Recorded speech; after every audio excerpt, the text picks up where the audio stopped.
Hi, I'm Rabid Squirrel, and these are my top 10 Line Rider tracks released in 2016. Let's go! Number 10, Light Fantastic by Chuggers. I thoroughly enjoyed this fast-paced, tightly synced modern quirk release from Chuggers. Light Fantastic marries Splash Zone-style fling quirk to a trip-hop song by way of ultra-precise syncing using stacks and chains of gravity wells. The attention to rotation and direction is excellent. Over the course of the track, we see Bosch spin quickly with the piano line, change direction sharply with the drum hit, freeze in midair as a dead moment in the music brings his rotation to a stop, and collide with a series of kick drum stacks. Light Fantastic shows us what's possible for modern quirkers with the new syncing tools, when conscious thought is put into the movements of Bosch as well as the lines on the screen, and how those might match the feel of a particular moment in a particular piece of music.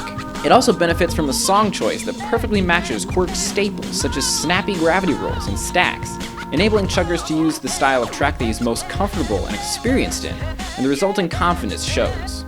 Overall, the track is significantly more intense than the song, and that can make for a bit of an overwhelming first impression, but it's a marked improvement from Chuggers' previous borderline inscrutable quirk-heavy work such as Creation and Kempester 3.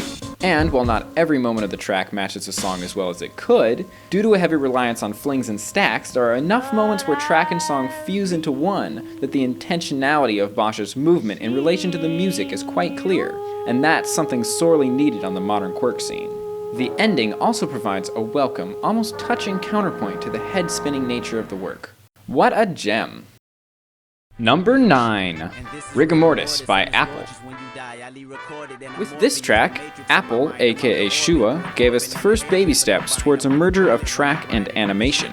In Rigamortis, dots dance around Bosch, expand into lines, push or pull him into a curve or fling, spin him around, and then recede back into dots. Thus, animation becomes track, which in turn becomes animation again, in a dance of category-smashing experimental art. It's not done with a lot of subtlety. In fact, it's often so fast-paced it's hard to keep track of what's happening at all, and thus it can be actually easy to miss the fact that the lines dancing around Bosch are actually persistent for most of the track, which is the work's main claim to cohesiveness. It's very clear that it was created almost entirely on the fly, and besides the occasional key moment where track and song line up, the two are only loosely married, despite them sharing a name. This gives Rigamortis a highly experimental feel and very little sense of focus or planning, which results in a work that is fun and unpredictable, but doesn't leave much of a lasting impression, which is a shame because the concept has enormous potential for narrative and development. Still, the moments where the track and music do line up, the title Rigamortis flashing on screen as Kendrick says it, the off-sled-inducing brick wall stop on He Dead, followed by a similar brick floor stop on Amen to end the track, are some of the strongest individual moments. Overall, this work opened up a new door in Line Rider to some exciting potential for bringing animated life to track lines, and I hope someone expands on this brilliant conceptual idea Apple showcases in Rigamortis. Number 8, Mountain by iPie. This track is glaringly, painfully unfinished, but it still deserves a spot on this list for both the fantastic aesthetic and the exposition of what manuals can be. Unlike the previous two tracks, iPie's Mountain has a strikingly polished appearance. The almost bizarrely clean aesthetic of ultra-smooth curves and virtually nothing else is an enormous breath of fresh air, to the point where the mini-section of tumbling and frame-based lines actually feels odd, even awkward, while still being miles more clear in appearance than virtually any quirk. The crisp, clean appearance is also manifested in what may be the classiest and most effective introductory title sequence in all of Line Rider, drawn into the track so carefully that it looks almost surreal, and placed so well to be in view of the camera at the right times that it feels downright professional. A word must also be said for the impeccable control over the balance of Bosch on a line. Hands down the strongest showing in the manual control department in the history of Line Rider, and the result is a track that just feels good to watch. This work, like no other, shows that there is an elegance in balancing Bosch in the manual that simply cannot be found anywhere else. Nearly every movement of Bosch seems precisely determined, especially with the top-notch music syncing. Integration, barrel rolls, head riding, and even the manuals themselves are all executed so well that it begins to feel less like a series of tricks and more like a beautifully choreographed dance to the music. That's why, despite being painfully unfinished, this work is worthy of a spot in the top 10 tracks of 2016. Number 7, The Mountain Will Fall by Apple. The Mountain Will Fall is one of those tracks that doesn't hold together as a whole at all, but moments in it are so brilliant and beautiful that I can't help calling it one of my favorite tracks of 2016. This is far and away the most experimental work on this list, and that's something that keeps it from feeling like anything more than a series of disconnected moments. But it also lends the work an air of unpredictability that makes the bits that shine really stand out. The massive clap sounds in the song lend themselves beautifully to cramule stops and cannons, as well as vast amounts of open space, and Apple's attention to this potential leads to moments that have me laughing in delight. It's hard not to experience a rush when a massive beat kicks in with the scream as Bosch takes off and flies through the air, or when a curve Bosch is riding on suddenly seems to come alive, receding and reappearing to knock Bosch into an airtime cramule, moving away and then back again to spin him around, and then becoming a cramule stop, all perfectly in sync with the music. And these are just 2 moments out of many in this track that are brilliant and unique. All that said, The Mountain Will Fall suffers severely from a lack of cohesiveness, particularly with the dense section at the start of the track that has no real significance or relationship to the latter half, and it has no satisfying ending like Rigamortis. However, The Mountain Will Fall deserves a spot on this list for containing some of my favorite moments in any track this year. Number 6. Ham by Rideliner. In a move that was essentially the biggest mic drop in the history of Line Rider, Rideliner returned after a hiatus of nearly 8 years and promptly released a track that blew every power quirk ever released into oblivion. Using never-before-explored techniques such as macros and TRK file editing, Rideliner created a track that is probably what modern quirk would have looked like to quirkers in 2007. Which is to say, it's powerful and intense to the point of utter absurdity, which is underscored by Rideliner's frenetic choice in music. With new tricks such as the wormhole, in which Bosch can essentially teleport thousands of pixels in a single frame, and sustained chains pulling Bosch's body parts multiple sled lengths away from each other without going off sled, it can now finally be said, probably, that Power Quirk is dead. Ham is not on this list because it is enjoyable to watch, or because it conveys any kind of artistic meaning, but because of the implications of this release. Ham smashed all remaining limitations of GigaQuirk, and thus the track marks an end to the era of elite quirkers trying to outdo each other with increasingly difficult and powerful tricks. The question on everyone's mind is, what happens now? I can't claim to know the answer to that question, but I'm damn sure it'll be more interesting than most of what came before this work, and for that reason, Ham deserves a place in the top 10 tracks of 2016. Number 5. Miniature in Blue by FlagCapper. FlagCapper's return to Line Rider with Miniature in Blue was a dramatic departure from his previous work. Well-known past releases from FlagCapper, such as Ideology and Overdrive, were often intense and traditionalist, but neither of those adjectives could remotely apply to Miniature in Blue. It does bear some resemblance to his 2008 release, Linear Fluency, and could even perhaps be called a spiritual successor, and yet the work is dramatically more reserved in both pace and speed, and the whole thing takes up very little space. And yet, it still manages to be both impressive and fun. Bosch's slow movement only serves to accentuate the impeccable balance of each manual, and the track is full of beautiful, creative recycles of those manuals. Tastefully scattered quirk also adds to the charm of the track, especially the ending gravity roll. Unfortunately, the nature of the work is such that it would appear rather underwhelming to anyone without experience with attempts to create blue manuals or manual recycles, which significantly limits its audience. But the significance of this work is its potential to inspire other Line Rider artists to explore minimalism. Miniature in Blue is one of the first ventures into minimalism using traditional styles of manual and quirk, and this successful marriage of the two has enormous potential for the future. That's why it earned a spot on my list of top tracks of 2016. Number 4. The Gorge by OTDE. When most people think of the greatest works in Line Rider, they think of scenery. Most of us have fond memories of being amazed by scenery tracks between 2007 and 2010, a time some have even called the golden age of Line Rider. Surely then, it is lamentable that even with the incredible gains in lag reduction over the last 2 years, we've seen so little new scenery. Scenery is faster and easier to make and distribute than ever before, and yet it's curiously absent from Line Rider releases of 2016.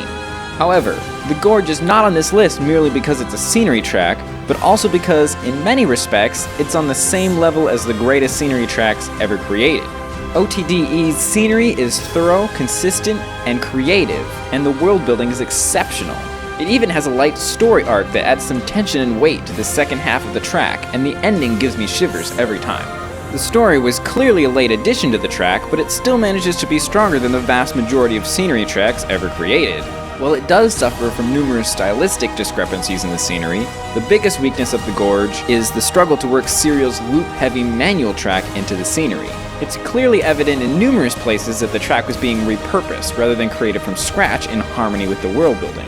In the future, and especially with the new gains in lag reduction, I would love to see more tracks created simultaneously alongside and in harmony with the track's scenery. Despite this, The Gorge is easily the most polished, professional, and entertaining release of 2016, if not the most creative or groundbreaking, and for that, it easily deserves the number 4 spot on this list. Number 3, The Forest Under the Earth by OTDE. The Forest Under the Earth easily stands out as one of the most strikingly unique tracks of 2016. This is a very short track made over a short period of time, which makes it easy to write off as nothing special, and yet artistically the work is truly a gem. Accompanying the video is some text about how Bosch is going to an underground forest to die, which grants it much more emotional weight than the typical track, but every aspect of the track and presentation is dramatically understated, which lends it a quiet reverence almost unseen in Line Rider. It's almost bizarrely simple, and yet compositionally it's the strongest track on this list. 2/3 of the track is a speedy journey through a narrow underground cave passage, and then the last third is a very slow zoom out on some ending scenery. But it succeeds at holding the same balance of attention throughout the video, never overwhelming or boring the viewer.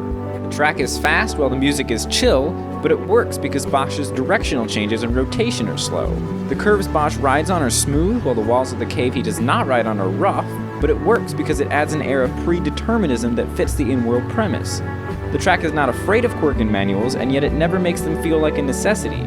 There's a beautiful tension and resolve in the work created by following the fast-paced, claustrophobic caves with the slow reveal of the titular forest that provides a palpable sense of satisfaction as the video ends.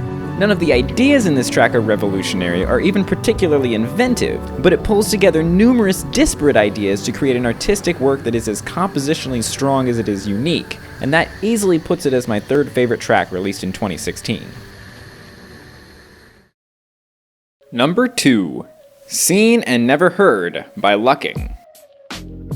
A somewhat absurd follow-up to Lucking's almost ridiculously bombastic 2015 release Assault, this absolutely stellar work pairs slow-paced quirk with hip-hop music in a marriage so good, it can only be described as a match made in heaven.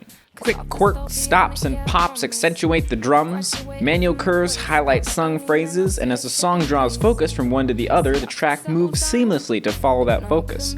The track matches the music so well, it feels closer than ever before to actually achieving the elusive subtitle of Raphael's jam, Music Visualized. There's a long way to go before we can truly say we have arrived at that point, but Seen and Never Heard is a huge step in that direction. Lukking is no longer concerned with blowing anyone's mind. Instead, appearing impressive or pulling off anything specific takes a back seat, creating what is called for at any given moment. It's truly a pity then that the track is so short and ends so abruptly, and it's also a pity that Fly By Night, its spiritual successor, struggles compositionally when it attempts to expand upon the themes in this work and ends up with a mildly awkward middle section and a somewhat bland ending. Seen and Never Heard may be shorter and lack any development or expansion, but the composition is so solid and the central idea so brilliantly executed that it truly does have potential for revolutionizing the use of quirk in music syncing, and for that it earns the title of my 2nd favorite track release of 2016. And the number 1 track of 2016 is Ragdoll by Conundrumer. What a juggernaut Conundrumer's most recent release was. I would never in my wildest dreams have predicted that the single track that went viral in 2016 would be a 1.5 minute off-sled track made in 48 hours. However, Ragdoll is not on this list simply because it garnered nearly 500,000 views on YouTube, but also because it is the only track on this list that has a clear universal comic appeal, which is part of the reason for the track's success. In other words, this track is downright hilarious, and that holds true even if you have no idea what techniques Conundrumer used to make it. And let's be real, nobody knows how he made this track as fast as he did, even including the most advanced quirkers in the community. This track is the ultimate mic drop on anti-accessibility quirkers because it created something that used highly advanced technique that nobody understood to create a work that resonated with practically everyone who had ever touched Line Rider. The meta message was clear. This is enjoyable in part because you have no idea how he made it. In Ragdoll, an off-sled Bosch moving at high speeds in a crawl position begins to actually move his body to the music before breaking into a Manuquirk parody crawl position section, followed by a section where he appears to actually be pulling off real dance moves, followed by some massive music sync quote-unquote stacks to finish off the track. This track challenges the most basic conception of what makes a track worth creating, namely that Bosch should stay on the sled. Few people have ever made anything resembling a serious attempt to create an engaging off-sled track, and Conundrumer succeeded so thoroughly in doing so in such little time that he has made it extremely difficult for anyone to make an off-sled track ever again without giving the appearance of copying him. This track is truly one of a kind, as well as brilliant, absolutely hilarious, and massively entertaining. That's why, in my opinion, Ragdoll, without a doubt, was the top track release of 2016. Thanks for watching my picks for the top 10 Line Runner tracks of 2016. You can find links to all these tracks in the description below. Feel free to leave a comment with your favorite tracks of 2016. Bye!